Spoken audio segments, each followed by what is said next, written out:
Contournement de Melun. Qu'est-ce que vous pouvez nous en dire? Alors le contournement de Melun, c'est un serpent de mer qui date de plus de 20 ans. Voilà. Même avant que j'y habite, j'en ai déjà entendu parler. Donc vous voyez, c'est vieux, c'est vieux, c'est vieux. Bon, simplement, la grande idée côté Melun, voilà, c'est de dire il y a une congestion centrale, sur l'avenue Thiers notamment, il faut trouver une solution. Et intuitivement, la grande solution, c'est de dire bah, ça congestionne au centre, donc il faut tourner autour. Voilà. Ouais. Voilà. Et pour tourner autour, bah, il n'y a pas tellement le choix. Il faut traverser le bois de Bréviande, le couper en deux. C'est comme ça qu'ils ont imaginé la chose. Donc ça, c'est une vue, je dirais, très théorique, vue d'avion, pour dire il y a une congestion qui passe au centre, donc pour limiter ça, on va faire une sorte de périphérique, on va contourner. Voilà. Donc la situation n'est pas aussi simple que ça, évidemment, puisqu'on sait aujourd'hui que finalement, la congestion est liée principalement à certains trafics particuliers, c'est certes, notamment les camions, mais donc les statistiques qui ont été relevées par des comptages font qu'en fait, la congestion, c'est-à-dire les allées et venues sur cette congestion du centre de Melun sont de 12%.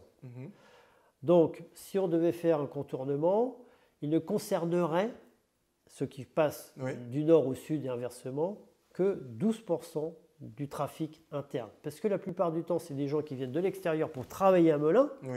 Donc, de toute façon, ils rentreront dedans. De toute façon. Idem pour sortir, d'accord, plus trafic interne.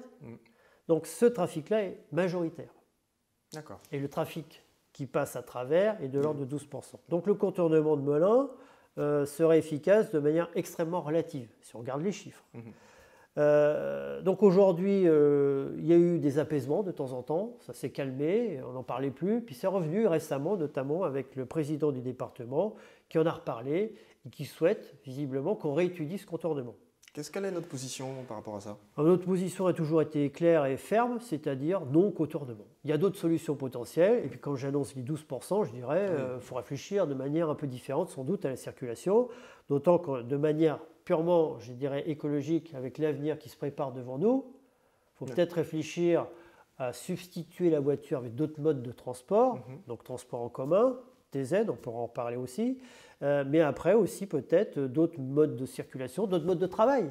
Le Covid-19 nous a appris des choses, le télétravail permet moins de circulation, enfin voilà, beaucoup de choses sont à y réfléchir, et le contournement de Melun tel qu'il est préconisé aujourd'hui, qui traverse le bois de Bréviande, pour moi est une forte aberration, sachant qu'il traverserait un bois, le détruirait, je dirais, carrément, sachant que si on regarde bien la géographie, vers Saint-Denis-Cesson, Lemay, Melun, ben ce bois, qui n'est pas un très grand bois, mais qui est un bois, à mon avis, important, est le poumon vert du secteur.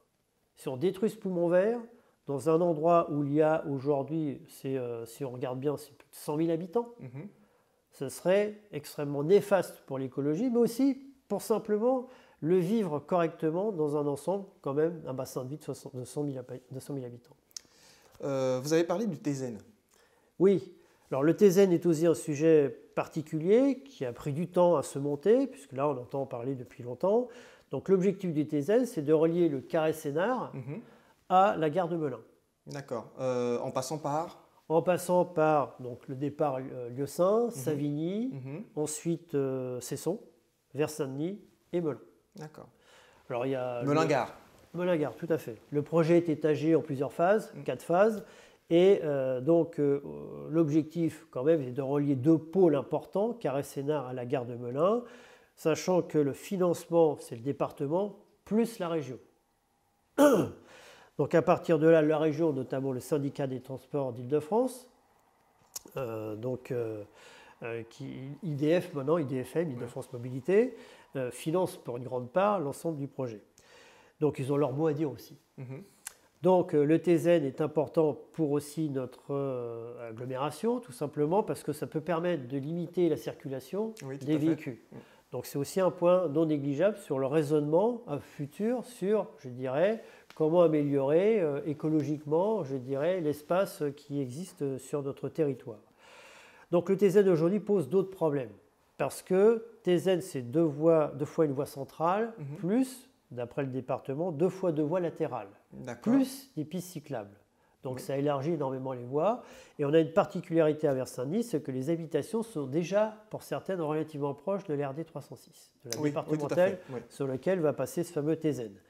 Donc l'idée, c'est de proposer au département des aménagements pour réduire notamment l'approche de la route vers ces logements par des aménagements déjà physiques, ça peut être des merlons, ça peut être autre chose, mais aussi un revêtement qui soit, je dirais, beaucoup moins important en termes de bruit, c'est-à-dire un revêtement Oui. particulier qui abaisse le Au bruit. niveau sonore, Donc c'est une exigence que nous avons, mais aussi la réflexion portée aussi via le président de l'agglomération, M. Michel Bisson, mais aussi le vice-président, aujourd'hui qui est président délégué, Stéphane Bonnet, qui est maire d'Ivry-Courcouronnes, mais qui est aussi vice-président transport de la région, oui. donc avec un courrier co-signé sur le fait que l'idée peut-être de réduire à 2 fois une voie et pas 2 fois 2 voies pourrait être pertinente dans une vue, je dirais, environnementale future.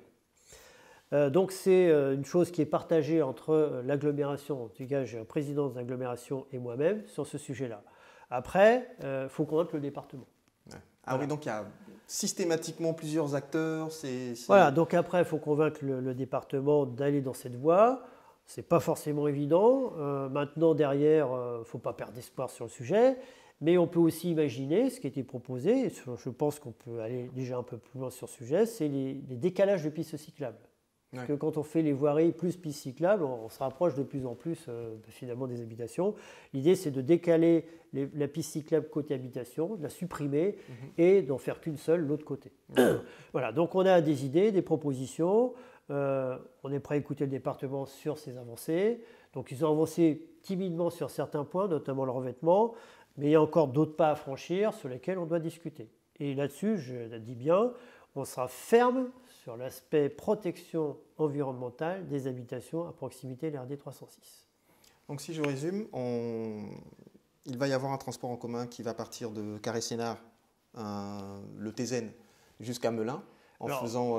Je complète parce que c'est un sujet aussi complexe, c'est vrai qu'en parler rapidement, c'est pas simple. Aujourd'hui, le projet s'arrête à l'hôpital de Melun. Le projet a commencé sur le nord, vers notamment Carré-Sénard. Oui. Il va se projeter jusqu'à l'hôpital de Melun, avec aujourd'hui une inconnue entre l'hôpital de Melun, dernier tronçon, vers la gare de Melun. D'accord. Et c'est là où on a une forte contradiction avec le président du département, on parlait de C5 tout à l'heure, où il a annoncé qu'il conditionnait la partie melunaise du TZN, c'est-à-dire de l'hôpital vers la gare de Melun, à l'étude du contournement de Melun. Donc ça nous met dans une position, je dirais, assez radicale aujourd'hui, dire attendez, non, on ne peut pas raisonner comme ça. Voilà. Okay. Donc ça veut dire qu'on s'embarque probablement soit sur une ouverture avec possibilité de s'entendre, soit un bras de fer. Ok.